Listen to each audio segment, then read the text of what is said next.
list Okay. there.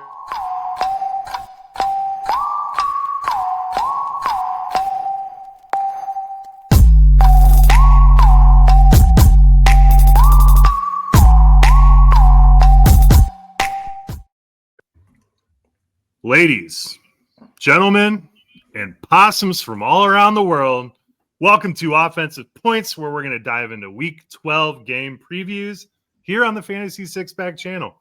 As always, I'm with my cohorts, Billy and Josh. Josh, Billy, what is up?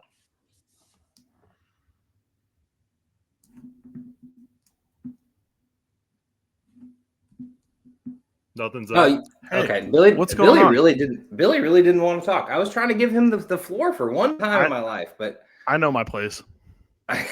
third in organization. We appreciate that.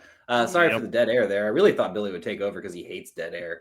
But nope. No, man, it's going, man. I'm looking forward to these games. There's actually a lot of scrappy games this week. Like, I don't really think there's like 3 bad ones. I'm sure there's 1 or 2. We'll get into all that, but I'm looking forward to this week of football. I don't know why. Maybe I just need it a little bit extra. Some good matchups. The fact that if the playoffs started today, the Chiefs, the Lions, and the Ravens all wouldn't make the playoffs is not what anybody would have said going into the season. That is for sure.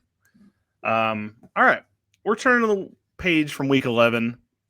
No real massive injuries, which I know is just jinxing the hell out of this week. But I don't know about that. We lost Penix, potentially Jacobs, potentially London. I mean, there's a lot of those are big. I'm glad that you start out with.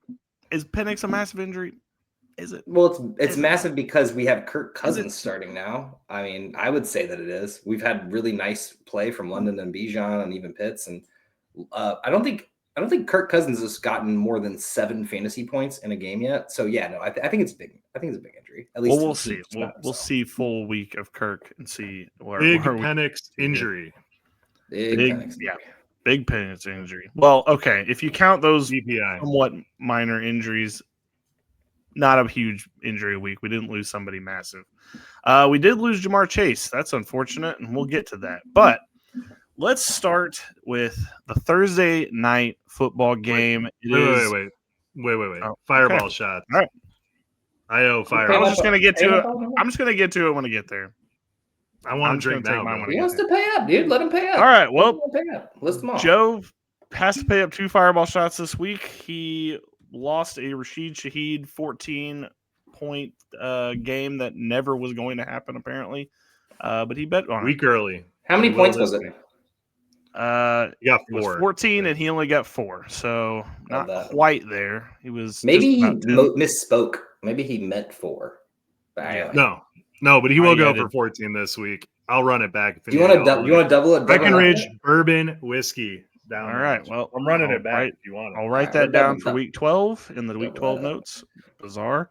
I think I'm going to lose, but I just want to see how far. I guess Josh is going to have to talk on this one. The Giants lost. We thought Jameis Winston was going to beat Green Bay. Did not happen at all. So I'm not really happy with that one. I would have appreciated them to win, but it was close. I mean, it was a good game at the end of the day, but rough times. Yeah, Jameis didn't look as great as I thought. Well, I feel like he was playing safe because he threw one interception, I think, and I feel like he usually would throw. I don't know. It didn't look great. That's the one that lost the game is the one that he threw. So he did what Jameis Winston does. And no, I don't think so. I think he was playing a safe game. I think he wanted to show like, hey, I can be good, right? Like I can go out there and play a safe game. And he honestly was almost. The problem is, that's not what you're paying him to do. You're paying Russell Wilson to do that kind of dumb shit. You're not paying Jameis Winston. We need fireworks, my friend.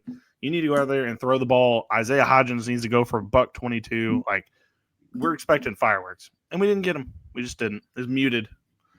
Unfortunately. 19 for 29, 200 yards. It was clock manager. It was kind of boring, but I didn't hate it. He was trying to win the game. I don't know. Mid-game. All right, let's get on to Week 12. We'll get to the previews for Thursday Night Football. It is an actually pretty good game. Buffalo Bills versus the Houston Texans. The Houston Texans will be without C.J. Stroud once again. And the first note I wanted to bring up, I low-key think the offense is better under Davis Mills. I don't know if you all agree with that, but I'm actually getting points from Nico Collins. I'm getting points from Higgins. Schultz is still getting involved. I kind of like this offense a little bit more with Davis Mills at the helm. What are your all's thoughts on that? Yeah, Nico Collins' target share has just been amazing since Davis Mills has been playing. It's been phenomenal to see like what you would assume would happen with a bunch of rookies running around with him.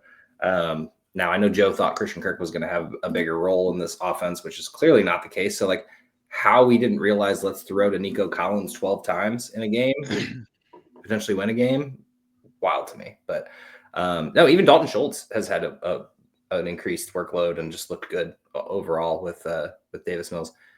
CJ Stroud just might not be it. I think he's just one of those guys who's like, he's not like a QB2, like he's not a bench quarterback. I'm talking about for like the NFL, not fantasy. He's probably QB3 for fantasy. But he's not the guy who's going to like go and be a backup by any means, but I feel like he's just one of that mid-tier kind of middle of the ground guy where it's like, you know, Derek Carr-esque.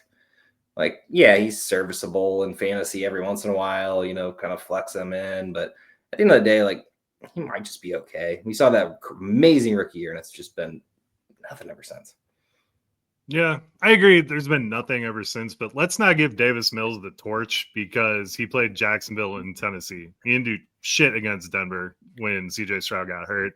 So they have a much tougher matchup this week. I don't think it's going to be all sunshine and roses for him. I think the Bills do stand or pose a pretty big threat to him. So I like Davis Mills. He's getting it done for fantasy, but I mean, CJ Stroud is the starter on this team, and he should be. There's nothing that Davis Mills does that should earn him the starting job. 100%. Not what I was saying at all. I was just saying it's been fun watching him. CJ Stroud's the starter, and he's just kind of okay at this point, and I think we just need to come to grits with that. Was more so my point. Oh yeah, I don't think he needs to get benched or anything. Wild that CJ is out for 3 weeks with a concussion. That is terrifying.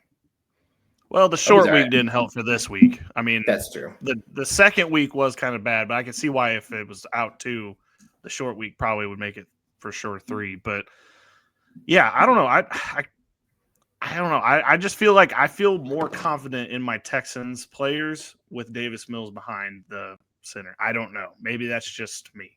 I don't know. Plus, I don't think the Bills are that great on defense either. I feel like they could definitely be had as well. But no, I'm actually stoked about this game. It's gonna be fun. Yeah, I feel like they're decent against the pass. They suck against the run. So I think it's gonna be a Woody Marks show. Get some Nick Chubb involved. Okay, so yeah, I saw one of y'all talking about Woody Marks earlier. I think it was Billy in the group chat. And are you guys really even sold that Woody Marks is good? Like, I'm not. No. They still need a running back. That's the thing. They No, I just meant like for fantasy purposes. Do you want to start him right now, like in a general sense? Like you asked me Javonte against the Eagles or Woody Marks against Buffalo, and was it just matchup based? Was that why you were asking that question? Pretty well. It wasn't for one of my teams. It was for somebody else's team, and he was asking about it. But this is probably one of the better Woody Marks matchups that you're going to have against the Buffalo Bills. So like if there was going to be a week that he actually breaks out, this would be the week. They've pretty much ceded all the work to him, so I think they're just going to see what they have. But I mean, if this is the week you have Woody Marks, I think you got to go with him. And so I think he had 19 touches last week. So he's a warm body that is filling your roster up in a cold time. Yeah, it's not great. It is not good. It was a division grind last week. Sure. I'm just like nothing he's done has been impressive outside of that 1 week where he got 2 touchdowns. And even then it was like kind of like, okay, 17 carries for 69 yards. Like that's cool and all, cool number, but like not really great for fantasy outside the touchdowns. I just like, why couldn't Dameon Pierce have this workload? Why would they never give Pierce 18 touches? Like just he must not practice well. I mean, honestly, that has to be it. He just can't. I don't get it. He's just not showing anything there, and so they're not going to trust him. No, that's fine, I also wanted to. I know we're spending a lot of time on this game, and I apologize to the listeners out there because you're like, "Why do you care about the Texans?" I also have a conspiracy thing, which it kind of got a little bit watered today, but it's weird that we haven't heard anything about Joe Mixon at all this season, right? Like is that weird to you all that he has not? We haven't heard a peep about him potentially even coming back at any point. Like it's all been silent from him. It's also the way that D'Amico Ryans has been responding to the questions when he does get asked them, because it is very standoffish. It is like, and very vague. I don't know what Joe Mixon did, but he pissed off the coach. No, well, I've said it multiple times this year. I feel like the injury news has just been super weird, like in general. I feel like they used to, and this isn't even for fantasy purposes, but just in general, why are coaches more and more vague about injury timelines? Like, it's so weird because who actually cares? Like, yeah, I mean, I know that they're like trying to be secretive, but like, it's not changing the other opponent's plan that much. If you're like, oh, well, he might play, but then he doesn't. Like, nobody cares that much. I also put in the notes, like, Hampton, we haven't heard a peep about him in a while, which it's like they said after week 12 bye. To be fair, they actually did say after week 12 bye. To be fair, it would be nice to hear something. That's all I'm saying. And then I put Trey Benson in there, and of course, like everybody mentioned, his 20-win day practice window opening today. So, but before today, we had not heard him peep about Trey Benson either. And it's like, shouldn't he be coming back here soon? Like, what's going on? He put on Instagram soon a month ago. And that was a month ago, and he's still not back. And it's like, well, like, not that soon, right? Like, maybe it's soon in the Buccaneers sense. I think what really needs to go is this 4-week injured reserve thing. It needs to be you're putting them on a 4-week injured reserve, or you're putting them on IR for 8+ weeks. Like, it needs to be like a specific, I don't know, like how are you just like okay with roll? Yeah, like a tiered list of some sort. Like, it should be something like that, because it's these people trying to be secretive, like, ooh, Bucky might be back. Like you said, it's, that's going to be so secretive, and that's going to be a good for our game plan. It only really matters the week that he would come back. You know what I mean? So it's like for 6 straight weeks, they're planning for, the backup running back to roll out. And then that 1 week is the only week that would ever actually matter. So I don't understand why the secretive nature of injuries just say he's not coming back for a couple weeks. We're not there. I don't even think it's about being secretive. I think it's fantasy football media has probably peppered these coaches into oblivion about these injuries, and they're just getting asked for time on time on time on the interview. Just who's hurt? When's he coming back? When's he doing? But I'd be mad if I was a fan. I would say fans of the team would probably be mad too. Like, yeah, if Saquon was out or whatever, and they were just like, well, we'll know about him more later, and it's like they don't put him on IR, and then they waste 4 weeks of him, 5 weeks of him on just injured and not playing, I'd be pissed as a fan. I'd be like, dude, tell me what is going on. The not putting people on IR is weird. Bucs fans can't be happy with how Tampa Bay has strung them along all season, but maybe they're used to it. I don't know. I haven't paid attention this much until this year with that whole thing.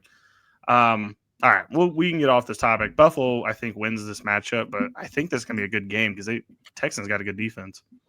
Yeah, this is going to either be a really low-scoring game or a shootout, and I don't know which way it's going to go. So, obviously, don't play anyone silly, but I think, play your stars in this game. But, yeah, I'm looking forward to this game. It should be fun. Yeah, over-unders at 43.5. I think it's going to go over. I think Thursday night, Josh Allen, you saw him score 3 rushing touchdowns, 3 passing touchdowns.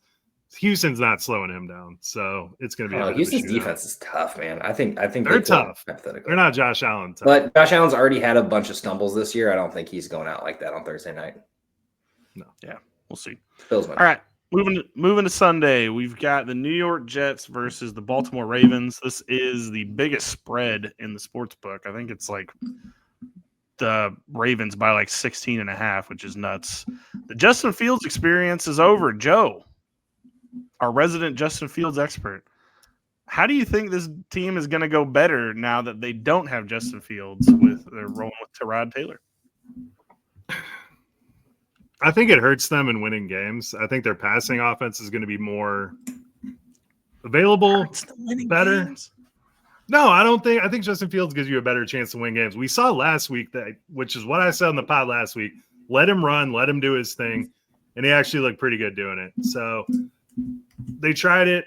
I don't think Tyrod Taylor is that big of an improvement. He might be able to get, Mechie, Williams, Mitchell, for the love of God. No, I'm frustrated because he could have had a monster fucking game last week. And so I think he gets them more involved. I don't think it moves the needle for this offense at all. I can see where you're coming from, Joe. I'm not sure. I mean, you've already got Fields' jersey retired on your wall too, so I think maybe the Jets are just in the same boat as you. But no, I think this just opens the passing game more, right? Which could potentially open up everything, which is why you got to look at all options at this point too. Are you going to keep Tyrod as your backup quarterback next year? Maybe Fields still ends up staying in the team. I'm pretty sure he has another year on the contract. So you can keep him and go draft a rookie, whatever. Lots of conversations that they're going to be having over the offseason. But for the moment, my question to you is it Mechie or Mitchell? I mean, there's one of these guys is going to have a good game. And I don't know who Tyrod's favorite is, but Mechie had the better stats this last week, but that was obviously with Fields. Yeah. 80 Mitchell's more of the big shot guy, so like could be the big game breaker. I'm starting Mechie and Scott Fishbowl this week. Like I'm just gonna see what happens. I'm gonna roll the dice. Yeah, okay. I don't hate it. Mitchell could have had a monster game. He should have caught that pass. A lot of people said it was a bad throw from Fields, but at the end of the day, he threw it right over his shoulder. He should have caught it. And then he had the one where it was the slant and it just went through his hands, and that could have been a really long gain. So I don't think 80 Mitchell's good, but if he continues to get those opportunities, I like Mitchell better. I mean, I think playing either one in like a weird desperation flex, like you're in a situation where you get a lot of buys or injuries or whatever it may be, like desperation deep league flex. Heck yeah, man. Toss one of those bad boys in there. We never know. I also think Mason Isaiah Taylor Williams? gets a bump as well. I think Mason Taylor should get a nice bump. I don't know. Mason Taylor didn't really jive with Tyrod the 2 games he's played. I was looking at the stats because I was looking at a tight end position pickup for this week with Gadsden on by, and I didn't love it. Didn't go for it, but who knows? I think it's sad state of affairs in New York right now. Anyway, Baltimore, Yeah. Is there any really news other than the fact that Joe called it a long time ago that Lamar's injured and he's playing through it because he looked real bad last week? He's clearly hurt. But this team looks like there's no way they're winning a Super Bowl this year. Like, it's just not going to happen. They're going to rattle off a bunch of wins here because they have an easy schedule. But, like, man, this team is getting first round bumped. I hate to hear that. I love the Ravens. They're always so fun to watch, but you're probably right. It doesn't look right. Unless they have the late season rejuvenation, it's looking pretty rough for them. Unless Lamar, I could see him having the takes late season. I mean, because Lamar, sorry, Bill, I didn't mean to cut you off. But Lamar, week 1 looked fantastic. Gets hurt, has the hamstring, takes the time off. They go through the bye. He comes back. Now he's got an ankle injury. I don't know if it's like the same injury he's been dealing with all year because they're being pretty vague about it. But if he can get healthy and we can see him start using his legs even more, this team could be dangerous. The defense is starting to play better. I don't know. They could heat up. Another point we didn't bring up with this whole not giving injury news is the sports book. And, NFL's in bed with the sports books now. It's like not telling people what people's injuries are, i.e. Lamar for this instance is like wild to me because it's like, how can you not say he has an ankle injury or say what the severity is of it? Like he has a slight ankle sprain or something. Like it doesn't have to be the most interesting news, but people are putting their money on this. Like, I don't know. Anyway, I think you could be right about this, honestly, because it is worse than we've seen in years past. This year's been bad. Yeah. And I thought it was just me because I do this every year where we go, is tight ends worse than this year? Like, like we always do this like random thing. And it's like, it's pretty much the same. There's 3 good ones and then there's 5 okay ones and then there's nothing behind that. But it's feeling the injury reporting's bad, man. Because I watched Lamar. I've got him in the Kings Classic. I was sitting there. I watch every game they play, and I'm watching him like this dude is fucking hurt right now, and nothing, just absolutely nothing. And then finally they're like, "Oh yeah, his hamstring's a little banged up." I'm like, he's been hurt for a month already. What are you doing? I understand playing through injuries, but like still put him on the injury report. I mean, at the end of the day, like, whatever. Well, and him not practicing on Wednesdays is kind of like, I think that's them being like, yeah, he's a little banged up. And then but that could be veteran rest, and then they could just put rest on there instead of actually. Well, yeah, that's what I'm saying. Like they probably are just considering that, like, oh, yep, he might be injured. That's why he's not practicing today. So I don't know. Baltimore wins this, I think, pretty easily, or this could be a crazy fun upset. But I think it's probably Baltimore win easily. I got Baltimore. I don't know about easily. I actually think this will be not a close game, but not. I think it'll be close enough to where it's not like if this is close, Baltimore fans, it is OVER for the season. I'm thinking like 27-17 close, like 10-point spread. Oh, okay. So still double digits. Okay. I was thinking you meant like a field goal. I was like, if that happens, this they run away with it. Yeah, I just don't think they run away with it. I think Jets have a little fun. Their offense is actually doing decently when they're not shooting themselves in the foot. That is true. All right, on to Joe's team. We're headed to Soldier Field for Pittsburgh versus Chicago. Chicago, fresh off of exposing J.J. McCarthy. We'll get to that. The only note I have for Pittsburgh is this Gainwell-Warren thing. I know Warren got banged up, and that's kind of why Gainwell really took over, but Gainwell doesn't look bad.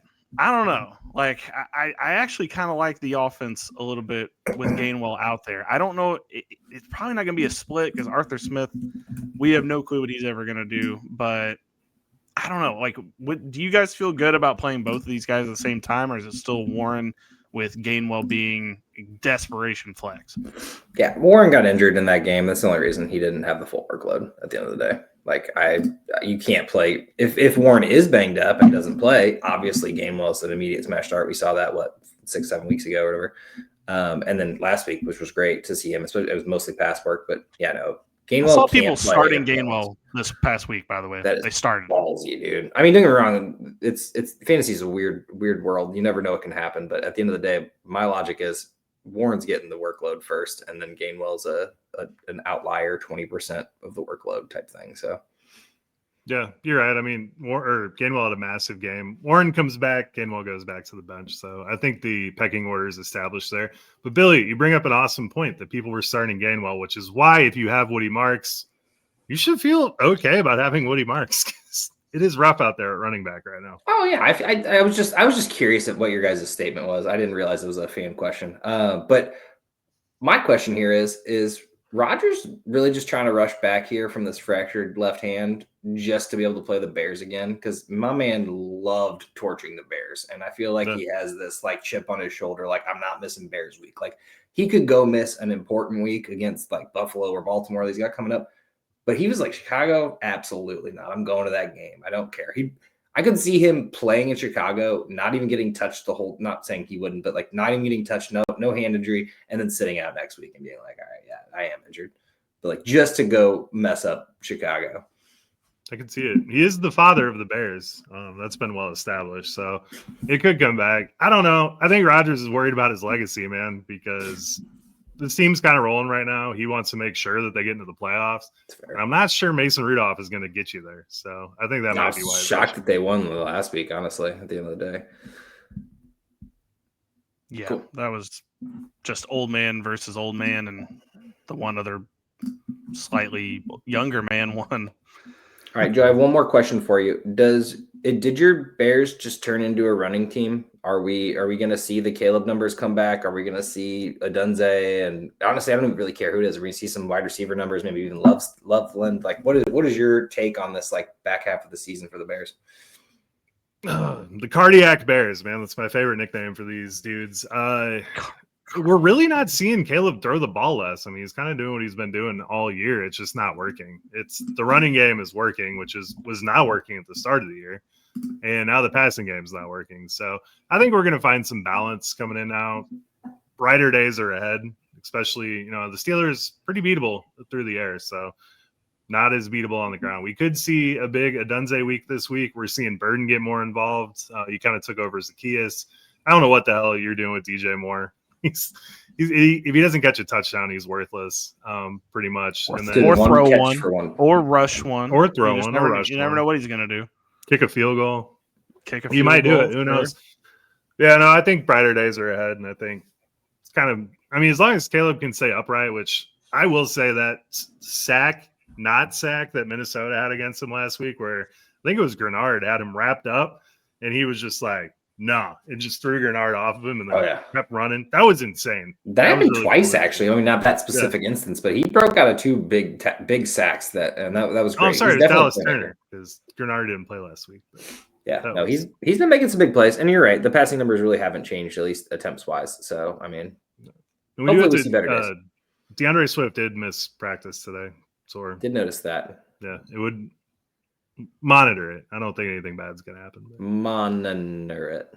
I still think both of those guys are playable, by the way, Swift and Monungai. I mean, Monungai's kind of touchdown dependent, but seems like they at least give him a couple of goal line looks. Yeah, he definitely did come in for the goal line a bunch of times, so that is true. Not doing great with those goal line works, though, I will say. Yes, he got in the end zone, but it was getting stuffed a lot. I mean, honestly, it's kind of what I was worried about when they were like, we're taking Monungai, and people before the season were like, yeah, he could get some good play this year. And I'm just like, he's pretty good, but I don't know if he's like take over the backfield. I thought it was going to be Roshan, but that ship sailed. I did too. The thing is, he's not taking over the backfield. He's utilizing the opportunities that he gets, and he's doing a great job of it. So he's definitely going to have a future here, which is great. He's definitely a poor man's David Montgomery, and I think that's exactly what Ben Johnson wanted him to be. Yeah, I think that's that was the point, and that's what they're trying. Chicago wins. If Rodgers plays, Steelers win. Yeah, 100% was going to say the exact same thing, but I will pick the Bears outside of Rodgers starting. And it's not even because I think Rodgers is better than Mason Rudolph, which he is. It's just because, like Joe said, he's the father of the Bears. The Bears being 7-3 right now is just it's incredible. The craziest thing is the Bears have. I mean, this part isn't crazy, but the Bears have beaten all of the NFC East outside of the Eagles, and the Eagles have beaten every single person in the NFC North outside the Bears, which they meet up next week, which will be fun. So we've done a little service to each other. If it ends in a tie, we will know. That would be hilarious. I actually kind of hope it does, because then we don't have to hate each other. And not to mention the buys actually help. I always forget that buys help so much because of the win percentage or whatever, and being such a small sample size of games of 17 comparatively like NBA or something like wild. Yeah. Okay. On to the next game, which is New England Patriots at the Cincinnati Bengals. Joe Burrow practiced this week, guys. Joe Burrow practiced in full today. Joe Burrow could be back on Sunday. How are we feeling about this with Jamar Chase not being there? I didn't even realize that. That's amazing. You know what? He would not have practiced in full if he's not planning to play. That's what all of like the ex-athletes are like. There's no way they would have had him practice in full if he wasn't planning to play Sunday. So Flacco's been fighting that shoulder injury for like 3 weeks now. So yeah, get him in there. Done a great service as an old man getting through that shoulder injury. But I will say, I saw all these people rushing to get Yoshivas out, and I completely understand next man up mentality. But like you already knew it with Joe Flacco in, at least it was not going to be Yoshi. He has thrown like 2 passes to Yoshi at the end of the day. He's like Pepper Chase and Pepper Higgins. What this would have been if Flacco starts is it's all Higgins. If Burrow starts, Burrow loves Yoshi, especially in the end zone, red zone area. So Yoshi will take a bump if Burrow starts. Yeah. So in case anybody for some reason missed it, Chase is suspended this week, which, by the way, we couldn't have done this a week ago. We had to do it the first week of the Scott Fish Bowl playoffs. Like, it feels a little targeted towards Scott Fish Bowl players.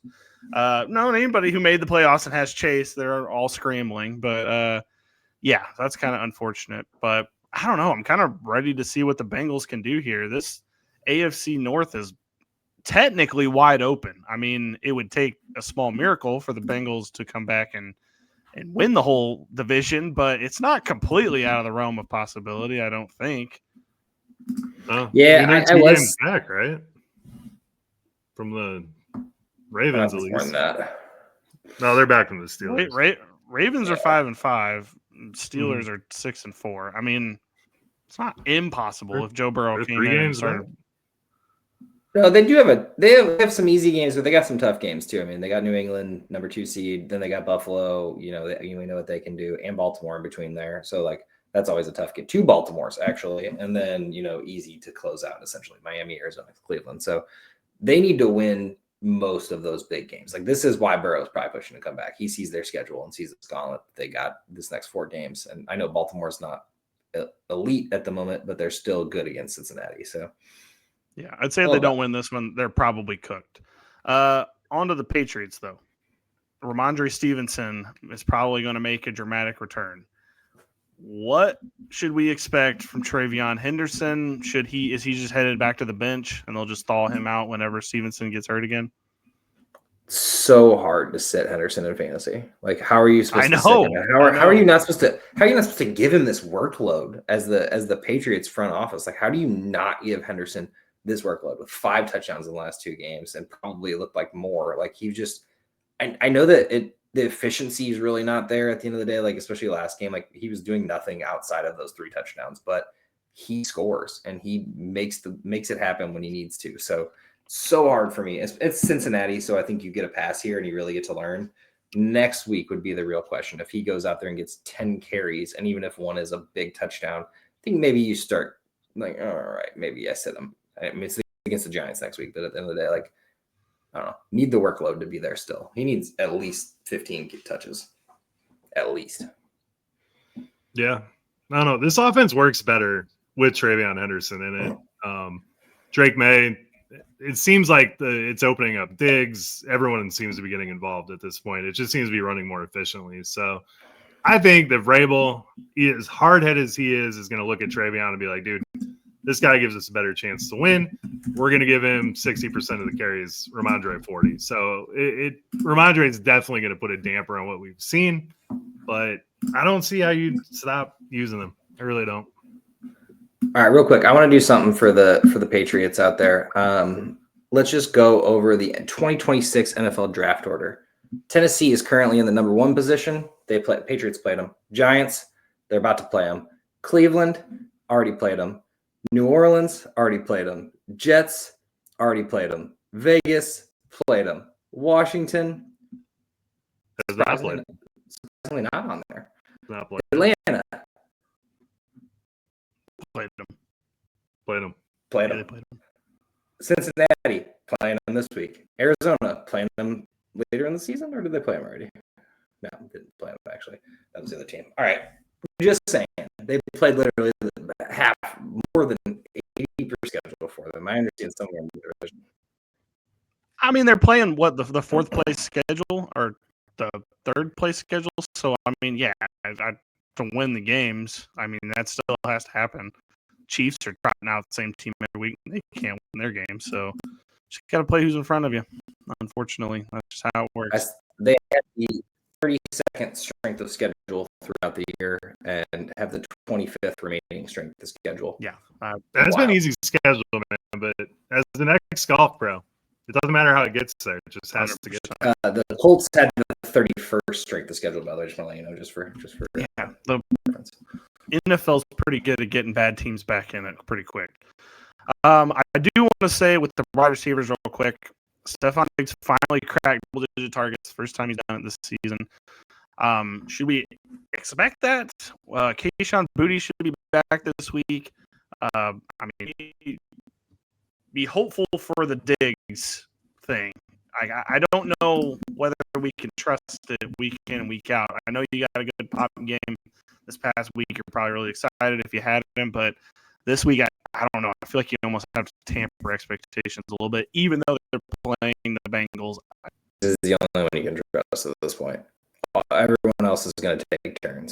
Like Diggs is at least going to get 6-7 targets at the end of the day and should be able to do something with them. And a lot of touchdowns recently. So it's been consistent as of late, but 5 straight games of double-digit points. I mean, hard to say. 6 of 10 games. Yeah, I'm not saying sit him. I think Diggs, I mean, we have to remember he came off the ACL, right? So he's finally catching his stride a little bit more. He looked exhausted by the end of the fourth quarter of work, but here we are. I'm out here. This is the new Bills, man. Like, you never know who's going to play. Like, that's the cool thing. If you're in a real desperate, one of the other guys, Mario Douglas, who has had some bad weeks lately. Like, I mean, you could throw these guys in there just because there's that off chance that they're the target that week. So Diggs is my consistent, like every day in and out start. It's also kind of wild having Drake May because he has yet to throw for over 300 yards in a game, but yet he's still putting up. Oh yeah, he threw for. Oh, he didn't throw for 300. Oh yeah, he had a hell of a game. He didn't throw for 300 yards. I don't know. It's just like that's the new NFL, I guess, because he's very still, I guess. I guess you're right. It's funny because like, back in our day, we had Drew Brees throwing 500 yards every and Derek Carr, like this was happening all the time. It never happens. Drew Brees never happens anymore, and it's just wild. That's wild because he only had the one touchdown, which was the pass to Travion, and like I was sitting there like thinking, man, the running backs are really stealing everything from him, and then he still ended up like 20 points, and I was like, how did he score? It is. nuts. Man, I feel like with Burrow in there, this is a game, but I still Patriots think win the just Patriots because their win. defense is better, in my opinion. Bro's back. Yeah. Bro wins. Joe, I hope so. I love that, Joe. Somebody needs to end this.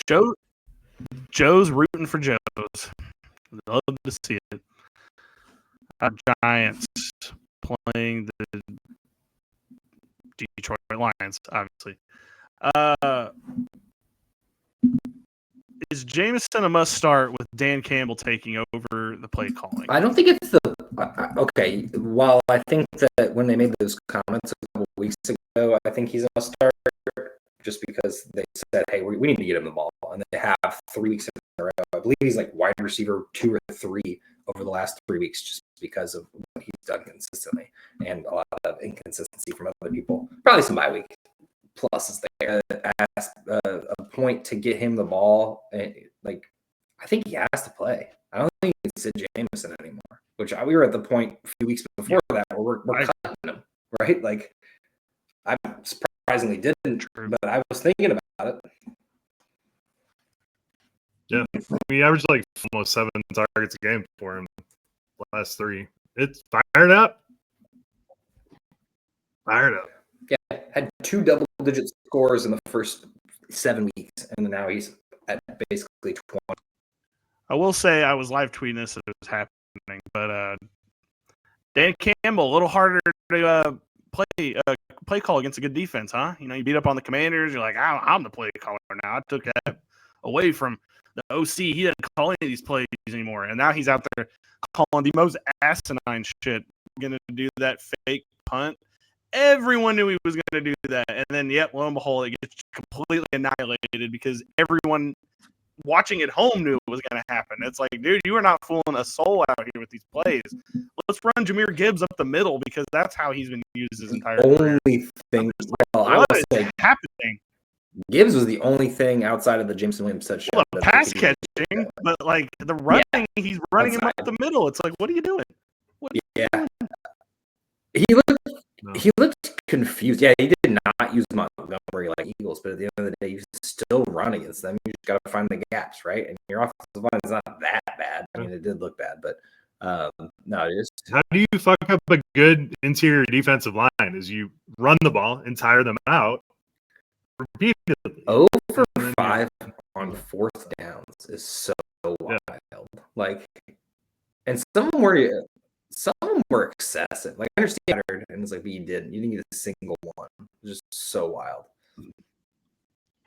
What was the gambler's fallacy where it's like it failed this time, so it cannot possibly fail the next time? Like, okay, we'll do it again. It's just you keep going, and then you're like suddenly down. You know, you lost your house, and you're like, oh well, shit. I guess it can't be that way all the time. That's the thing that's happening. I still got a car. Can't fail a 5th time. Exactly. I'll bet my car note can't happen that. Yeah, and that's what was happening to poor Dan Campbell. But he brought it upon himself. You announce it like that and like emasculate your OC by saying, I took play calling. He didn't have nothing to do out here. He's just out here taking food orders by it. The craziest thing is the Lions' offense has been good. I don't understand. I understand it's been Amon-Ra Gibbs mostly, but like it's not like their offense was bad by any means. Like, why? I just wish after the game he'd come out and said, well, I actually gave the OC back to play calling midway through the second quarter. So I was also now you can always tell if he's calling plays because he's got to wear glasses to read the playbook. So if he's wearing glasses, we know. I don't like Dan Campbell glasses. Old man coded. Well, it's not even that. It's just I don't like Dan Campbell glasses. I like him as the hard-headed like guy. I don't want to look like the jock. I like him eating glasses. That's what we like him eating the glasses, not wearing the glasses. On the Detroit or on the New York side of things, I guess we're just gonna have to just live with that being a thing for the rest of the season. Unfortunately, Slayton might be back this week, so that could be a slight boost for the pass game. It's Hodgins, baby. He's back. It's just okay. Hodgins caught a couple passes. It anything major, but he was One was alive. a first down, and at least. out there. That's true. One was a first down. I gotta say real quick, the good thing about for Tracy in this matchup is when they are down, Tracy's the one on the field. Or here, so I think we see a lot of Tracy. It's wild to me that Tracy gets 19 carries for almost 90 yards, and then Singletary gets 16 for 40, and you're just like, yeah, that's great. That works. How did they even run the ball that many times? I understand the pass catchers aren't great, but like, what? But you got James Winston in there. You couldn't just fire the ball downfield. Anyway, it's disgusting. Well, they had the lead most of the game. They did. Yeah, I get it, but sure. Yeah, Singletary coming in during the red zone is a problem though for Tracy managers out there. So just know that the red zone, you need a 21-yard. I just don't know how we went from 2024 Tracy, which was very dependable, to this kind of thing, and now they're like, well, let's split him out and have another guy in here all the time. And it's like, but we saw Tracy. We couldn't just give him the, I don't know, whatever. I have Tracy, so I can't say shit. This is a new coach too. It's just not. I don't know. I just feel like I'm missing something there. Agreed. Detroit wins.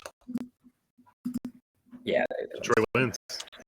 All right, on to the embarrassing Minnesota Vikings versus the Green Bay Packers. This is just a horrible game all around. I don't like anybody in this game, but I miss it football. And it's only like we said this for the past 2 seasons that this exact thing was going to happen. We sat here and said it the whole time, saying he's not prepared to play NFL football. It's going to take him years to get ready to be playing in the NFL. National championship game that they won, he completed 10 passes in that game, and they won. Like, that is not, it wasn't because of him that they won that game at all. And I just feel like this is Christian Ponder all over again. You all remember him? They drafted him with Adrian Peterson, and it annihilated Adrian Peterson's career because all of Adrian Peterson's prime years, well, he had a second, just stuck with this Christian Ponder joke. And we're doing the same thing to Justin Jefferson now. If I was Justin Jefferson, I'd be like, get me the hell out of here if we're going to keep this quarterback, because my years are going to be wasted here in Minnesota because J.J. McCarthy sucks. He just does. And for that matter, Addison. Addison was having a phenomenal comeback after his friends with J.J. McCarthy, and he barely hit 10 points one time. Like, it's just embarrassing. And that's with a touchdown. Without that touchdown, it ain't even close. 2, 3, and 2 catches. Everyone else. At least it wasn't Jalen Nailors. I mean, Hawkinson That's true. had 3 catches. It's solid, right? For Hawkinson, this whole offense, dude, it's rough to watch. I don't know. Aaron Jones is really the only guy who's excited about starting. Aaron Jones is doing great for what it is, but he's just getting dump offs from JJ because JJ is too scared. On the other side of the ball, the Packers, I think Christian Watson's the only real excited about. But Christian Watson actually has been looking pretty good since he came back. I hate to say it, but he might actually be good. I saw one catch where he yanked the ball out of the defender's hands and then ends up for the touchdown. So it might not just be because he's wide open in the end zone. Well, I'll tell you who isn't good. Romeo Doubs. Man, that was a rough showing. Rough showing. Those balls were hitting him dead in the hands. Same with Musgrave. Musgrave dropped 2 or 3 of them too. Hands. Yeah, Musgrave's. We see why Tucker Kraft is the guy now. Well, we see it. It's not. You can go ahead and drop Musgrave. I mean, if you want to keep playing this game, sure. But I think it's been 1 week and we're done. Yeah, I'll tell you what. You gotta move Christian Watson. If you got him, try to upgrade another position because Jaden Reed's coming back. Not this week, but he'll be back. He will. Golden's there. Doing something. Dobbs gets so many targets. It makes Golden's there. This whole offense sucks for fantasy football. It is Josh Jacobs or bust. Move on from Christian Watson. It really is. Or Jordan Love. Been that since Jordy Nelson. That was the last time this offense was good. Well, and Devontae, I guess. Just kidding. Yeah, whatever. who wins this game? Good luck figuring that out, because as bad as Minnesota is, Green Bay tries to give away these games just almost as much. I think they are slightly better, but I mean, not by a whole lot. 16 to 13. Pick a team, flip a coin. It's going to be probably it. Yeah, JJ throwing 45 feet over the best wide receiver in the league's hands. It's just hard to watch. Yeah, woof. Emmanuel Wilson scares me. Yeah, scares you for playing. If Josh Jacobs doesn't play, I'm worried about Emmanuel Wilson. I can see him just using Chris Brooks for no reason. Okay. I mean, they did that. Like if they have a full week to game plan it, I don't see why we should trust that it's just going to be Emmanuel Wilson. Whenever last year, I think him coming in and taking the lion's share. Like, I think that's why people believe that, because he came in. But that was the game plan. That was the 1-2, and now it's a new 1-2, and it's like they're going to just go with hot hand, right? Like, I mean, Wilson runs and gets stuff the first 3 times, and Chris Brooks hits 1 9-yard run. Easy to just be like, yeah, let's see what happens there. Possible. I'm legit on this one. Like, I think everyone's going to pick up Emmanuel Wilson. There's probably going to be some smash starts. Maybe it's the Jacob manager. Maybe it's just someone who's looking for a desperation fill-in. It could be disappointing. Now, I'm not saying don't do it. I love it. I love a good challenge. You know what I mean? We've been doing this shit all year with all these running backs. The Cardinals running back carousel is the hilarious time in a weird hard to watch. Yeah, let's say it hasn't worked or failed. No, all 3 of them have good games. Carter, Mercado, and what's his face? Bam. I'll put all 3 of them. They've all gotten double-digit points. They've also all not gotten double-digit points on other starts. So that is also true. Vikings win. Yep. Green Bay, yeah, okay. I'll pick the Vikings as well, just because I hate the Packers. Good for y'all. Indianapolis Colts versus the Chiefs. This is obviously the game of the weekend. It's a play everyone game. Don't get cute. I say play everyone. It's play everyone within reason. I'm not saying play the 5th wide receiver on the Chiefs. Okay, gotta draw lines somewhere. But yeah, all your main guys. Let's go ahead and get those in there. Do y'all have any notes of any players? Like, I'm kind of interested to see what the Colts look like coming off of a bye. I mean, as I say, not about specific players, but I think that this is the week we find out who the Indianapolis Colts actually are. If this is a real deal, as I said, they have the 31st ranked strength of schedule to start the year. We got some big boys coming up. KC's starting. I know KC's been having some struggles, but at the end of the day, if anyone's going to stop them, it's going to be the reigning AFC champs. So it'll be interesting to see them play a good team. It's been a long time since they have. That's fair. Be a good game. I think so. I hope the Colts win. I'm going to pick the Chiefs just because it feels like that's what's going to happen. Okay. Colts. Ooh, fireball bet? I'd love to lose this fireball bet. Yeah, let's do it.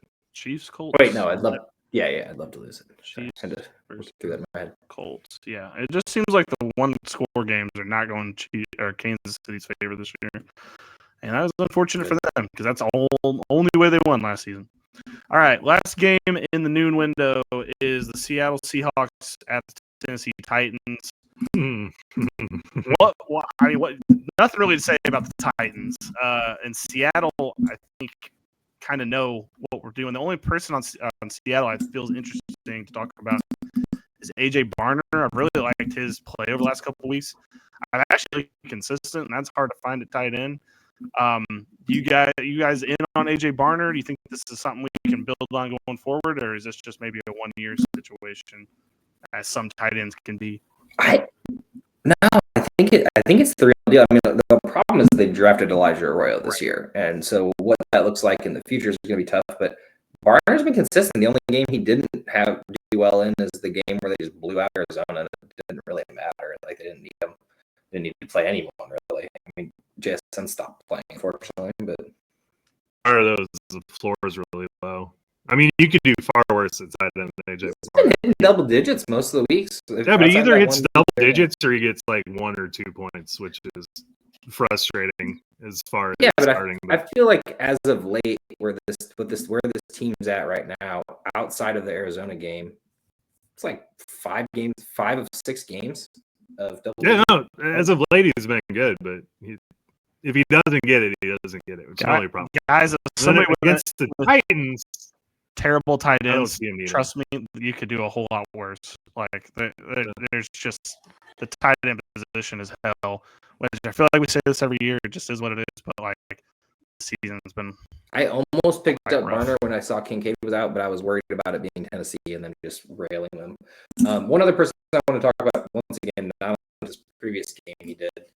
I want to see more consistency or like more like leaning on one guy here. And it's not even for fantasy purposes. Like just get one guy going. This whole 15 carries isn't working. No one's hitting like 100. That's been so long since we've seen it from this team.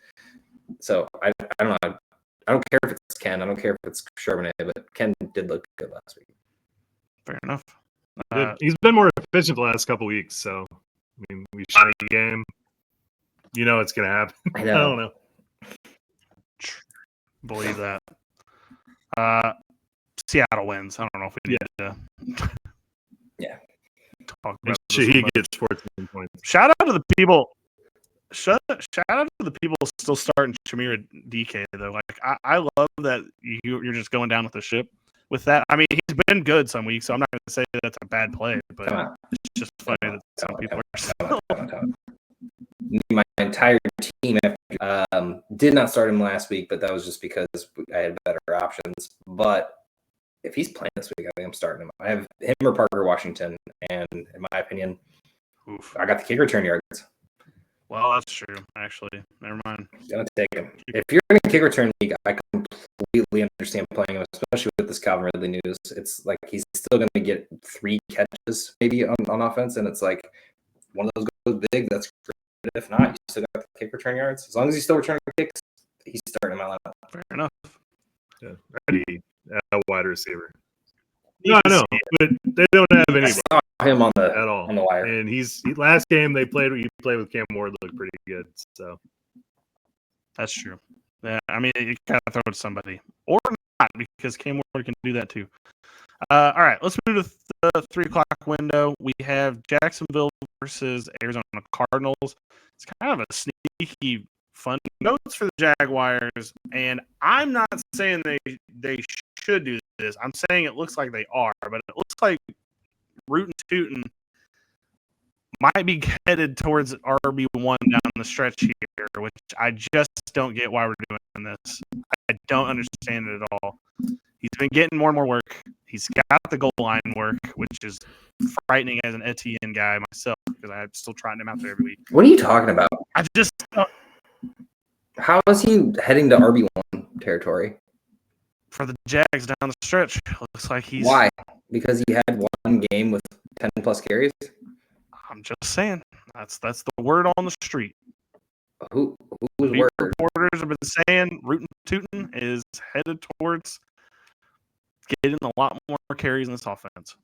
Okay, will you send me those beat reporters so I can spam them with stupid comments because it just sounds. I know like that you have a the guy blood got oath carries. to like. No, I just Etienne's been completely ineffective. Like I don't understand why would you get? I mean, I understand that Etienne's eventually going to be off of this team probably next year, but this dude's literally doing all the dirty work for you right now. Had a good game last week, and it was like, hey, they stopped Etienne, put Tootin in. It's not saying I would do it. I'm saying it's what the word on the street. I haven't seen any of this, so it's funny. I have seen people picking up Tootin. I'm worried about Etienne's shoulder injury because we saw him get his shoulder injury, miss a lot of time, a couple of years, so much more Tootin in this one. Granted, they had a huge lead, but I mean, we even saw Quentin Allen get more carries, and that hasn't happened. So that's what I was gonna say. That's when I'm determining this to be like until I see consistency from Tootin, I'm not trotting him out there, and I hope people aren't picking up and starting him this week. I mean, definitely pick him up, 100%. I get pick him up. I mean, man got Definitely 15 carries. Sure, it was in trash time. It's like Bigsby. He needs to be picked up. He needs to be rostered. Everyone needs to have him. Probably so. I don't know what to do with the wide receivers. I don't either. I really don't. Because it looks like BTJ might be back this week. which just further muddies the waters a little bit. We saw Jacoby Myers actually put up. I'm not gonna say it was a great game, but it was okay. I mean, it was serviceable. After the first week when he didn't really do anything, Parker Washington, we thought, okay, this is his chance to be the one, and they didn't fade him back, but they didn't really need him to do anything. That was the issue. But they did also fade him back. They had 2 targets. Tough. I know, which going to get him more targets if the game was different. I don't know. Hey, Jacoby Myers broke his 7-point streak. He had like 4 or 5 games straight with 7 points, and so he got 11 last week. Pretty exciting. I don't know. And then you add Brenton Strange to this, and I just no clue. No, I would say Jacoby and BTJ if you have to, but I think Jacoby's like flex play worthy at this point. Yeah, I mean Jacoby's fine. I just like at this point, I think you drop Parker Washington back, and then and then pick up Brenton Strange and see what happens there because tight end's a hellscape, and move along. Did you guys see the news that Buffalo plans to bench Keon Coleman again? It worked out okay for him. It did work out okay for them, but what in the this is what I'm saying. Why is the media so understanding of what AJ's deal was happening with Keon Coleman outside of he missed a meeting? Wow. All right, anyway, sorry, just that news. Don't know. But we also had the Abdul Carter where they're like, he fell asleep in a meeting, and then Abdul Carter's like, I didn't fall asleep in a meeting. What are you talking about? And it's sure like, how is there different takes? Like it either happened or it didn't, right? Like that there's 2 separate. There can't be 2 separate. It's either happened or it didn't. But I don't know. That's just where we are. Anyway, sorry. On the Cardinals side of things, it's looking like it already is. Marvin Harrison Jr. is not playing this week, so another Michael Wilson. It is official. Came out yesterday. So it's another Michael Wilson week. 10 targets, 185 yards. Like holy shit! We've all liked Michael Wilson over the years. I never thought he had that in him though. Like that was kind of nuts to watch. And to be in his not his defense, the opposite, I guess. Jacoby Brissett threw the most passes in an NFL football game. He completed 47, which is just bonkers. Yeah, that was wild to watch, and truthfully, I don't see why we couldn't. I'm not gonna say they're gonna replicate that, but I don't see why we can't get some of that same production this week against Jacksonville. I think that. Yeah, for sure. I think Dortch, sneaky start for Dortch too. Flex or something. Like he's a guy that can get you. He's gonna get you some points. I mean, he didn't really get his until late in that game, because he got that touchdown. But I kind of like Dortch too. I don't know. I like this. And there's definitely no other wide receivers. Like it's not like Xavier Weaver, who that guy has got 2 catches. So it's not like Xavier Weaver was the preseason darling for the Arizona Cardinals. I saw you pick him up, Joe. I was like, oh, Joe's locked in to the depth charts here. Yeah. So I mean, I think Jacksonville's going to win this game, but I do think Arizona's going to put up some yards. The fact that Jacoby Brissett threw and completed 47 completions is just, I don't know what to do with that information. It's an all-time like trivia question forever now because nobody's going to believe that happened, especially the year. Like you would think, oh, Jacoby Brissett, 10 years ago, that's when he did it. Nope. I think big 2. Yeah. Okay. I actually think Arizona can win this game. By all means. They haven't. I'm not saying they're going to. I just think they can. So this would be nice for him to get a win. Might not have, but they've been close in all their games outside of these last 2. That's been really they beat Dallas. Remember, because that's when they were like, that's right. We never need him again. Yeah, because Dallas defense was so bad. Get one. Yeah, Jacoby's fun. I mean, at this point, like he's having a good time out there. He's making us have a good time. As fantasy, we love this kind of shit. They don't care if they're winning the games; they're just out there having fun, and that's what we like when it comes to fantasy. So, all right. Josh is on Arizona potentially. I'm on Jags. What do you got, Joe? I'm on Arizona. Nice. I do not believe in Jacksonville. Oh, I don't either. I cannot wait to bet against them. Betting starts in 11 days in Missouri. I will be betting against the Jaguars every single time. playoffs. Yeah, for sure.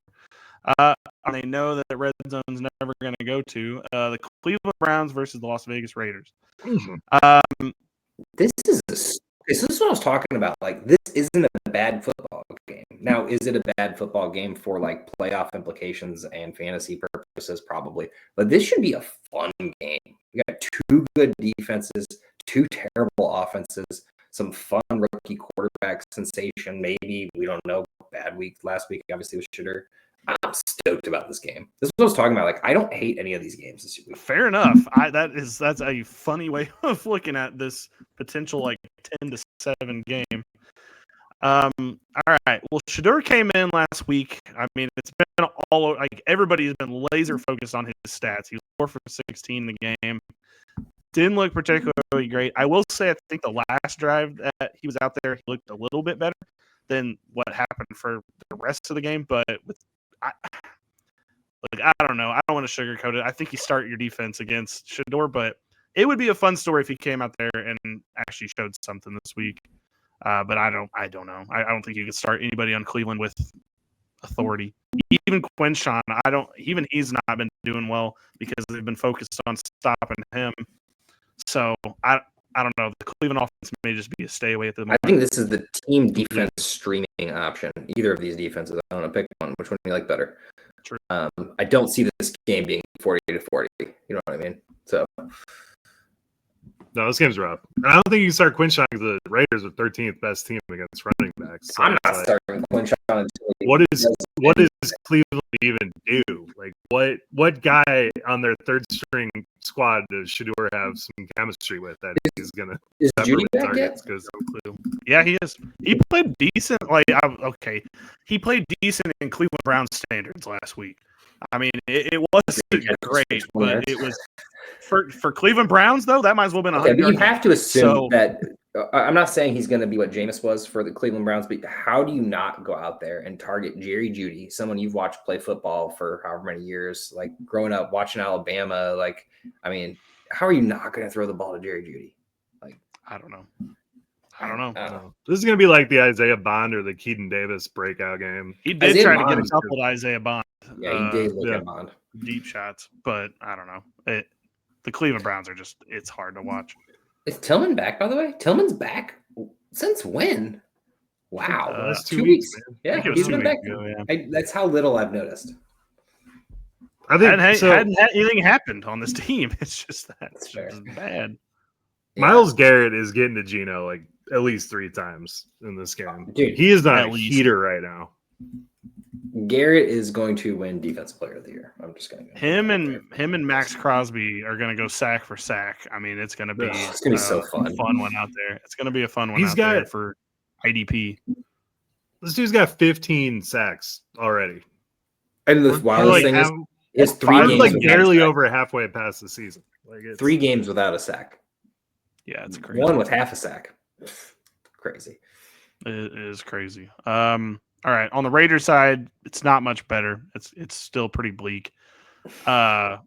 Genty, I feel carries terrible for for the kid because like there's nothing he can do. Like it doesn't matter how much contact that he can break through when you're getting mauled by NFL defensive linemen. Like it's hard to break out of those tackles. So like I can't even really knock him. This team is it needs a lot. Like they need everything except for running back. They need every single position on the Raiders team on offense, not defense. All right, I got a fireball bet for Al. Which one do you guys want? Trade Tucker, Lockett, or Betch, whatever his name is. Fancy Just points have for more next week. yards or points. Yeah, I'll take fancy Lockett. Tucker, man. Yeah, I assumed you take Tucker. I'll take Betch. I don't really care. This will be fun. It's sad. I'm playing Lockett in the league because I'm in desperation mode. But Sad, but truthfully, this could go any of these 4 ways. that's why I thought it'd be fun. But long term, you're not excited about any of these guys, right? Like Trey Tucker did get his targets last week, But Lockett got the target. Tucker's not bad for a third option. The fact that they're trying to make him the one is the problem. He's not that guy. I feel like he's going to get injured, sadly. My favorite thing is they sign Lockett, and they're like, hey, man, Gino has a lot of familiarity with this dude. And the first game he was there, he caught a couple passes. Second game, he looked really good. Third game, let's drop his snap count down and not even use him when we're getting our tails rocked. Like, he's looking a little too good, Joe. We have to reel him back in a little bit. Well, the good news is the winner of this game will be basically out of the top 5 draft picks. So we might just see a snooze fest just on purpose, sadly. Tankathon is on at this point. It is. And the Titans are commanding lead right now. Yeah, okay. Raiders win, but I don't feel good about it. I'm taking the Browns. Got it, baby. Yeah, I was going to say, Shedur's not going to get the note of tanking. He's going to say, I'm going out there to play. All right. I'm going to fireball bet that Shedur doesn't get over 200 yards passing. Okay. I'll take it. Okay. I'll do that. Joe, what are you looking at? Fireball bets on this game. See, you guys said you weren't excited. Make it 215. You said you weren't excited about this game. 215? Yeah. Okay. I'll do 215. I took 200. I think that helped me out. I don't know. Yeah. That one's going to be gross. But on to almost an equally gross game, the Atlanta Falcons versus the New Orleans Saints. Well, once again, it's actually fun because they're both bad. It is. However, I actually want to talk about the Saints. I actually kind of like them with Shuck. They're not going to win football games with Shuck. They're definitely not. But I think every player on the team has a higher floor with Shuck than they did with Rattler. Don't know why. Doesn't make he throws it downfield. But Rattler was trying. They just weren't connecting. So it's like, the passes aren't that much better quality-wise. They're just a slightly bit better. But they're working, and it's like, okay. I mean, they're not going to win a bunch of games here, but like it does look better with Shuck. I don't know. I don't know how to I still love that Shuck played college ball with Juwan Johnson. That was like, when he was named the starter, I made a trade for Juwan Johnson, and I was like, hell yeah, this is going to be awesome. I'm going to say something bold here. Shuck might actually be good. He's played 3 games. Whoa. He's only gotten better in each of them. I'm not saying he's going to go out there and he's not going to win you a game, and that's the issue. I mean, I don't think this is the same thing we said with Rattler. Like the same thing we said with Rattler. He looks decent, but he doesn't. He beat Carolina last week. Yeah, Carolina's pretty solid. I don't know, man. I think Shuck might actually be good. Rattler's out there just slinging the ball for hard to tell with Panthers. We'll get to them. Shuck went 128 with an interception, no touchdowns. Then he goes 176 with a touchdown and interception. Then he goes 282 for 2 touchdowns and no interceptions. He's literally getting better in every statistical category outside of rushing, which don't care about that. I'm just saying he beat Carolina, and he's got a chance to actually do something in the future. He's fighting for a job for not only in this organization but in the future. I think Shuck can be fun. I understand he's older than the typical quarterback, but we see this every year where a 40-year-old guy comes out. Aaron Rodgers is still playing football. Tyler Shuck can play some football. Brandon Whedon, famous. He killed it when he was Joe Flacco's literally still playing football. We got Jacoby Brissett and Mariota and some of these other quarterbacks playing. I think Shuck can have a job in this league long term. Yeah, Shuck's actually in a good spot, and so is New Orleans. Because I mean, if he wins you 3 or 4 more games, or even wins you 3 more games, you can start him next year. You don't have to go nuts and get a quarterback this year. Yeah. Bad QB class, so they should already be not planning to do that. They should plan on helping another position out. I don't know. We've covered these rookies every year, and they always get drafted way too early. For sure.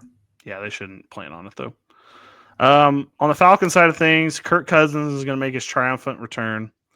It was horrible last time we saw him. No sugarcoating that. It was pretty disgusting watching him try to play football. Anybody exciting on this team? London's out there, I guess maybe you like him, but not really, and nobody else, right? I mean, Pitts is going to go into the toilet with Cousins. He did pretty good with Cousins. He went 9 for 59 against Miami with him. So that's good. I mean, yeah, I think Pitts keep forgetting the Miami game happened. Well, London was also out the game Kirk Cousins played too. The one game he started, I didn't realize that. So we don't really know what London and Cousins can do, at least this year. There's probably some historical settings there, but Everyone's rushing out to pick Darnell Mooney just because he's projected high points. I've seen him picked up in like every league I'm in, and I'm like, what are we doing? The man hasn't done a single thing. Now, Cousins did target him a lot last year, but how could you roll out a guy who hasn't gotten 10 fantasy points this year? Dude, just ESPN loves duping people. Him, Josh Downs, and Chamir DK. Like, they love projecting them out 10, 11 points. DK is amazing. DK scored 10. I know, but I'm just saying, like, they love projecting those guys 10, 11 points just to get people to pick them up. Just get them on your roster, throw them out there. I love Darnell Mooney. I picked him up probably 3 times this year in different leagues at different times, but I'm over it. I don't even care if he's the number 1 at this point. Like, it's not happening this year for him. I don't know what's going on. He's definitely injured. You can pick him up. You can throw him on the bench. Do not start him. Thank you, Joe. He might be the Cousins dude. Who knows? QB switches always happens like that. But Pitts to the moon all day, especially if Lennon's out. Yeah, for sure. I mean, and Bijan's obviously good. And Algier, I don't know. You just never know when it's going to happen with him. Feels like he gets one goal line run every week. Bijan has worst game, the only bad game he's had this year with Kirk Cousins starting. So I'm not saying anything because it's Bijan. You have to play him, but just know that that's a possibility. Fair enough. Saints win. We go with old Turkey. Didn't you just say Shuck can't win games? I'm going with Shuck. If he can't win this one, he definitely ain't winning games. Like, this is a layup, or it should be, at home versus horrible Kirk Cousins. This is it. I got Miami next week. They can win that one too. All right, on to the America's Game of the Week. It is the Philadelphia Eagles versus the Dallas Cowboys. My only note is, can the Eagles please come back and play offense? Please. Can they play offense just 1 week? We need it.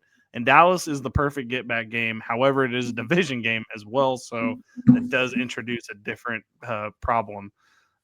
Josh, as the spokesman for the Eagles, are they back? On offense? No, not yet. On offense. So the thing is I've noticed this the last like 5 or 6 games, not even these last 2, because everyone's noticed that these last 2, because 16 and 10 points are pretty low, right? The Eagles have just played to the other team too much. They're like, hey, we're winning. We're not going to put anything at risk. And I don't know if it's Jalen. I don't know if it's Patulu. I don't know, whoever it is. Maybe it's Sirianni saying, hey, we're cautious when we're winning. And it's working, obviously, for wins or whatever. But like top 5 offense meets a top 5 defense, and then a potential offense that can be whatever, i.e. the Eagles, against the worst defense. It's really weird, like, conundrum here, because the Eagles could go out there and score 40 points and then just shut out the Cowboys. But I think what needs to happen, and we saw it in the Lions game, the Eagles didn't do anything until the Lions scored that touchdown, and then they immediately went down the field and drove for a touchdown. So it's almost like they need to be like coaxed into it, which is weird, and I hate it. They're bored, dude. They've been playing bored football all year. They're like, we're gonna do the bare minimum and get through this game, and then it's just keeping people healthy. They got to do something. Yeah, not injuring anyone, but if they have to, like we saw the comeback against the Rams, which is amazing. Like it feels like in the rear view at this point. Like we haven't seen that in so long. Now I think this is gonna end up being a shootout. But at the end of the day, like I thought the Lions would be too. I didn't think the Eagles defense. Craziest thing is this Eagles defense is for real, like all together. Jalen Phillips, what was he doing on Miami? What was Miami doing with him? Like just not playing him, or was he just? What's crazy is Miami's defense is actually good since he left, but that's a different story. But I'm saying Jalen did nothing with Miami. It felt like. I know it doesn't make any sense. Like I think he was good when Fangio was there, though. So maybe Fangio knows how to use him. That makes a lot of sense. I didn't even think about the Fangio connection, which makes a lot of sense why he's so good immediately. But I'm going to say an unpopular thing. Yeah, I think the Dallas defense is good. Okay, I think they're good. Okay, Dude, I'm checking your. Quentin Williams gets there. He gets a sack. He makes Kenny Clark immediately look better next to him. You got Overshown back. You got Logan Wilson there. This defense is not as bad after those additions as we've been led. So one game against the Raiders gets better when the pass rush gets better. So the one game against the Raiders has completely changed your mind? Because they got shredded. Don't try to discount what I'm saying here with that. I'm not discounting nothing. I'm just saying they added some real studs to this this team. It's not the Raiders game. It's the fact that this team sucked. Horrible defense. They add some good guys that play good football together. And I don't think that people going into the fantasy football playoffs with the Cowboys on their matchup should feel as good as they're feeling. I'm just saying that. Okay, I'm going to go ahead and caveat and do like a paraphrase thing because I can tell you're not getting this at all. What Joe's trying to say is, and he said it incorrectly, is the Cowboys defense is better with these additions and with these people coming back. He did not mean that they are good because they're not good. They're just they're good. They're going to be good. What do you mean, Josh, good? Where is? Here's the thing, Josh. Let me translate. Against the Eagles, Chiefs, and Lions the next 3 weeks, they're not going to look good. And then when they play JJ McCarthy, they're going to look great. And that's going to be the defense looking great because JJ McCarthy sucks, and that'll be the game. But I feel like the next 3 weeks, it's going to be a shootout every week. I mean, the Chiefs can't score points. The Eagles can't score points, and the Ravens can't score points either. I think it's on paper. You're looking at paper. You're not looking at reality, Billy. I'm saying. At least the problem for the Eagles scoring points is they choose not to. They did hold down the Raiders, Joe. That is true. They did hold them down. Damn right. It's true. I wish there was a bet to make out of this. I don't even know what that bet would be, though. So the Eagles. Okay, no. How many points do you think the Eagles score in this game, Joe? Against 3. This good 3 because I don't believe in the goddamn Eagles at all. Your offense sucks. Right, they're bored as shit. Fireball bet. Was Dallas Goedert going to score a touchdown? Because no one else on his team seems to want 3.5. We'll do 3.5. Wow. Okay. Anyway. I don't think they get 14 points over. That is an hour and 15 minutes into the podcast type of call out right there. Because wow, I love that. 3 is wild. But let's go ahead and do fireball bet for 14. We'll do 14.5. Okay, 14.5. Sure, Eagles win this game. Dallas wins. I do think Dallas wins. If they only score 3, then they definitely are going to win, Joe. If they only score 3. No, Joe's so confident. They didn't score 3 points. So. Well, I think the Cowboys do win this game, and I think it's going to be on the last drive because we just deserve it. We need someone like the Rams game. I was saying it during that game. I was like, we need someone to like challenge us and make us play offense, and that's exactly what's going to happen in this game. Fair. All right. Sunday Night Football should be a good game. Revenge game, weirdly enough. Baker Mayfield's Bucks go to play the Rams. The Rams look like, between them and the Eagles, probably the best teams in the NFC after the Seattle debacle last week. I think Sam Darnold's going to fold like a lawn chair in the playoffs, unfortunately. I think we kind of saw that against the Rams last week. I hope that's not the case. But we'll see. Looks like Bucky's going to be back. I feel like we've been saying that every single week, and it hasn't happened, but he should be on track to start this week. If not, Sean Tucker definitely showed that he can definitely carve out a nice role there. Godwin might be back this week. Hard to I don't know. I hate with the Buccaneers and their damn injuries. It's hard to tell. It looks like they both should be back this week, but what do you all think? And Emeka Egbuka, of course, now he's popped up on the injury report, which who knows? He might be out this week too. You just never know with the damn Buccaneers. I feel so bad because we were so concerned about, at least I was so concerned about Egbuka's role in this offense. I think we all were.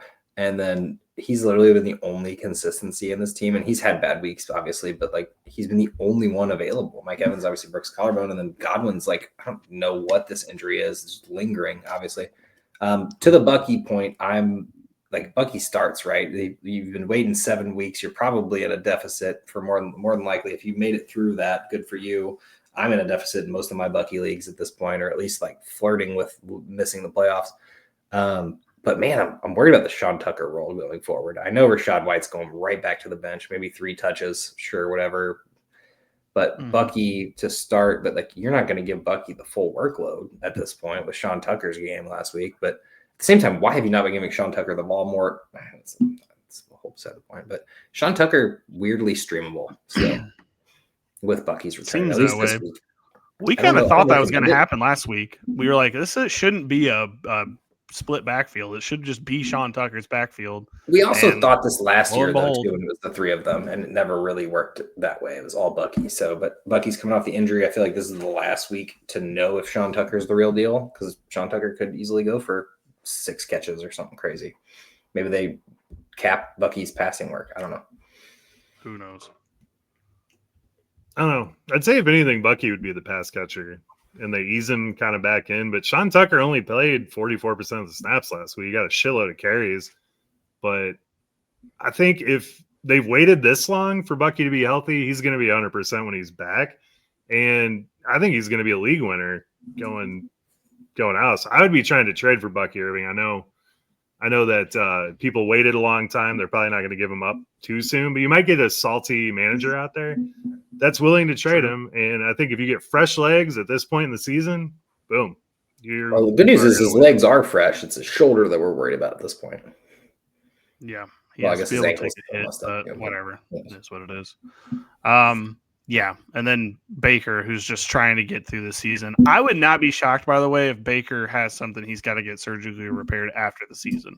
Like, it just seems like he is not himself right now. And it's harder to watch. I mean, they were keeping up with Buffalo for pretty much that whole game until it just got out of hand with Josh Allen. But, like, he's just not doing his normal stuff. And it is an easy excuse to say that the weapons aren't there for him, but it does look like he's a little bit more apprehensive too, like, as well. So that is another thing I don't know about Baker. He might be headed to the bench in a couple of leagues, depending on who else you have available. On the Rams real quick, I just wanted to mention Blake Corum. They just keep trying to make this dude happen, and it's just not happening. Like, I don't know why they keep giving him as many touches unless they just want to see what they've got. But, like, he was just getting destroyed at the line versus Seattle, and I just don't know, like, what to do with that. I mean, if you have Corum, you're definitely not playing him, but at the same time, it does kind of cap off what Kyron can do because they're not giving him 20 carries. They're only giving him 15, whereas, not what he should be doing. I'm curious if this is a just keep Kyron healthy type situation, especially since the run they're having right now. Like, but at the end of the day, like, Corum's not doing well. So, like, at that point, what time do you bring in one of the other guys? Jaquez Hunter, Ronnie Rivers, whoever else is behind him. Like, it's not working. Like, it's grinding the clock out, which is fine if that's what you're doing, if you're just running the clock out, but you're not even doing it well because you gave Seattle so many chances. There's a reason Sam Darnold had 4 interceptions because they kept giving him a chance to try to go out there and back and win the game. So a little worried about this. Hate it for Kyron because it's like week 14 through 16 isn't going to be any better. We're pretty much probably going to have it worse at that point. So Kyron managers, if you can get rid of him before the trade deadline, which should be this week, try to. Like, I mean, I know he's doing well still, but, like, you never know what those caps are going to look like later in the season. True. Yeah. I don't know. I think you're right about keeping Kyron fresh. I mean, after last year and the start of this year, it's like, well, if we want to make a deep run here, we got to keep him fresh. It's smart, but, like, if you're still trying to win games. I mean, obviously, I know it pretty much seems like Corum comes in when they're up by 7 at least. Yeah. Well, it seems like they're just kind of giving him drives off, like, Yeah. Rest a little bit. It happens. I mean, the Rams are winning, so and Kyron's doing amazing. I can't get rid of Kyron. Small touches. I get it. He's doing amazing with the small touches. That's just great. Like 12 and 14 carries and still rushing for more than 6 yards per carry the last couple of it just sucks if you have Kyron because you're just like, damn it. Like, I feel like I should be getting so many more points right now.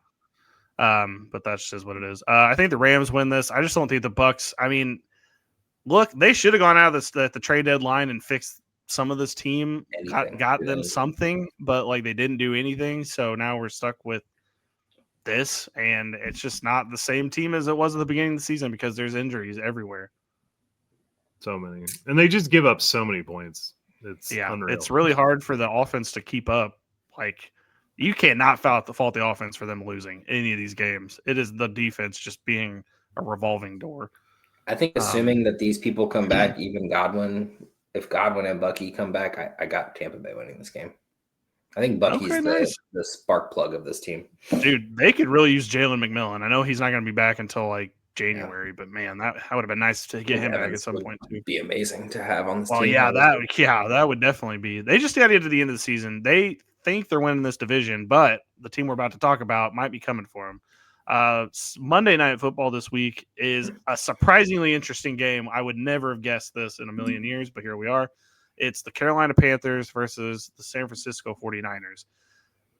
Bryce Young just threw for 450 yards in an NFL football game. I never thought I'd ever see that in my entire life. And San Francisco just gave up the most completions in a single NFL game. So you'd think 1 + 1 = 2 here, but do we agree? Do we think Bryce is going to be able to replicate what he did against the Falcons and what Jacoby Brissett just did against the 49ers? Do we think that there's any kind of replication there? No. I mean, I don't think to the extent that we saw from Bryce this last week, but like you said, man, Jacoby Brissett just broke a record of passing on this team. They're probably going to be down. Why would Bryce not be slinging it after last week? It's not even like he threw for 400 yards and threw 3 picks, like the Jameis stat. He was pretty efficient with the ball all around. I mean, it was a good completion wildly efficient. Yeah. No, I think I'm starting Bryce this week, but I also have no better option. I think my option is Rodgers.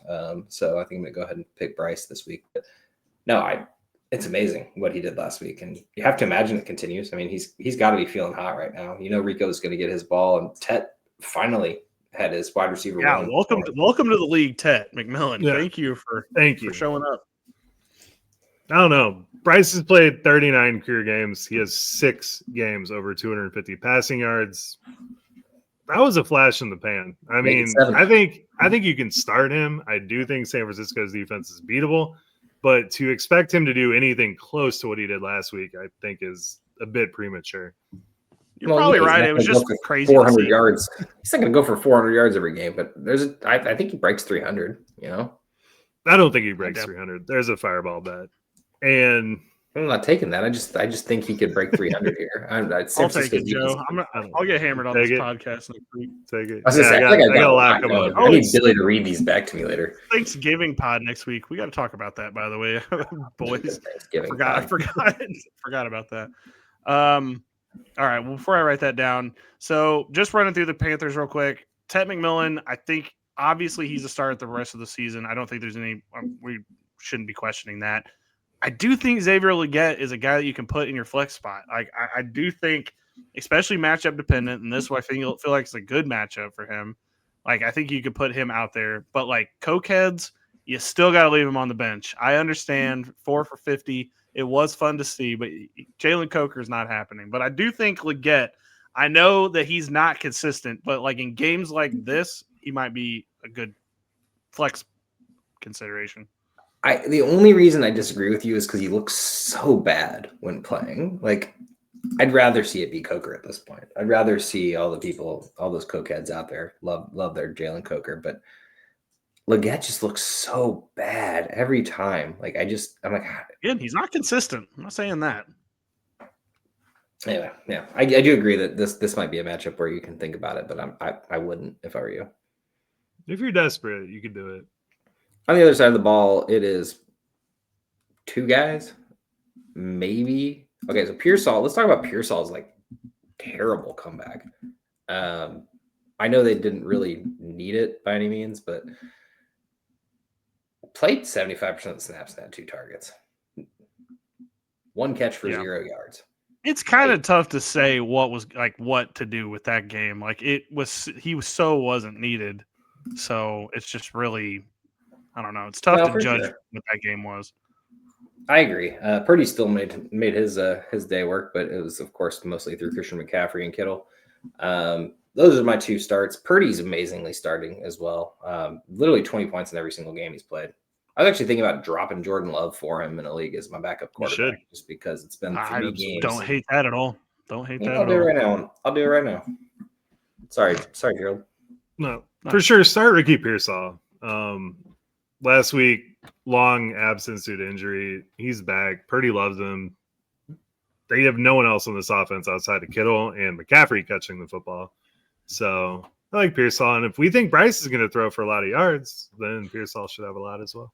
Could be a shootout. I don't know. I actually think this is a fun game. I don't know. Maybe that's just me. But what should be concerning to the Buccaneers is the Panthers are coming. Sadly enough, like the Bucs keep dropping these games. They have the hardest schedule in the NFC South. The Panthers don't. They do not have a hard schedule in the NFC South.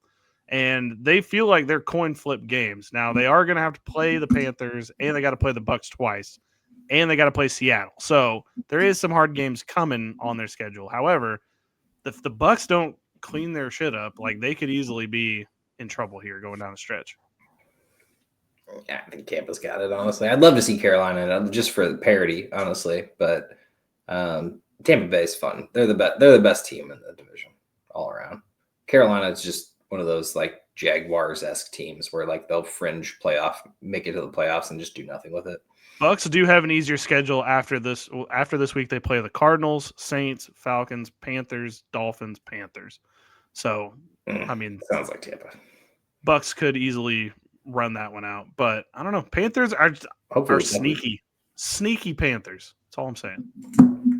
Do love me some Panthers, and I hope to see this more often. The last two games were rough. 49ers do win this game, though. Yeah, hashtag keep pounding. Yeah, 49ers as well. All right. Well, that is the end of the Week 12 podcast. Next week is Thanksgiving. Don't know when we're going to record that. We're going to talk about that off the air to see when we're going to do that or not. Josh, you're giving me a weird look. You questioning when we're going to do it? Okay. I mean, some people do things with their family. I don't know. Not going to make somebody with your families? Joe's got pizza night on Friday, so we can't do that. You got to do it before the Thanksgiving pod, so games. So it's true. I don't know. Can't miss pizza night. Can't miss pizza night. All right, Joe, get us out of here. Good night, possums.